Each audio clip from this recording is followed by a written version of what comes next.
இன்றைக்கி நம்ம ஸ்டிச் போட போகிறல அதில் வந்து செகண்டு ஃபஸ்ட் ஒன் வந்து நம்ம மேலே போட்டிருப்போம். இப்போ செகண்ட் ஒன் வந்து நம்ம கீழே போடுறோம். அது எப்படி போடுறதுன்னு வாங்க பார்க்கலாம். அதுக்கு வந்து நான் ஃபஸ்ட்டு ஒரு லாங் செயின் போட்டு அது பக்கத்தால் ஒரு லாக் போட்டுக்கிறேன். அதுக்கப்புறம் வந்து செயின் ஸ்டிச் மேலேயே பாதிக்கு பாதியாக பிரித்து அதுக்கு மேலே ஒரு ஸ்டிச் போட்டு எடுத்துக்கிறேன். அதே மாதிரி செகண்ட் செயின் ஸ்டிச் போட்டு பக்கத்தால் ஒரு நாட் போட்டதுக்கப்புறம் மேலே மடி பாதியை பிரித்து அதில் இது நம்ம எடுக்கணும். ஸோ இந்த மாதிரி ஈஸியாக போடுறது ஃபுல்லாக உங்களுக்கு அப்லோட் பண்ணியிருக்கேன்.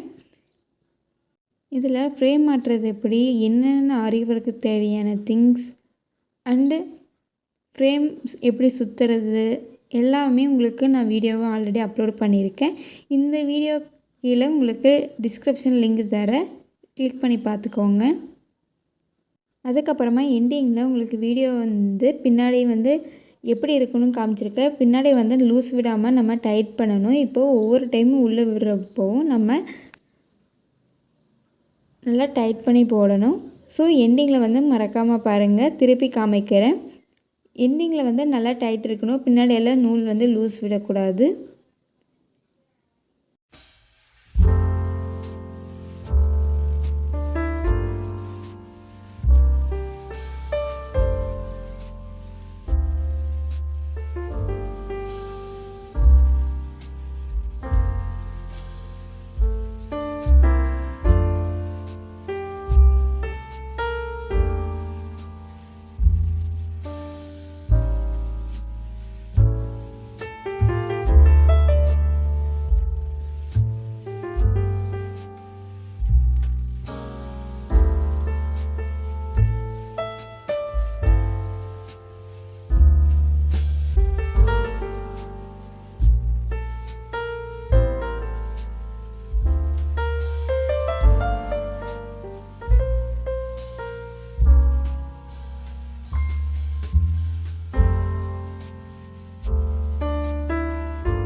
இப்போ நம்ம இந்த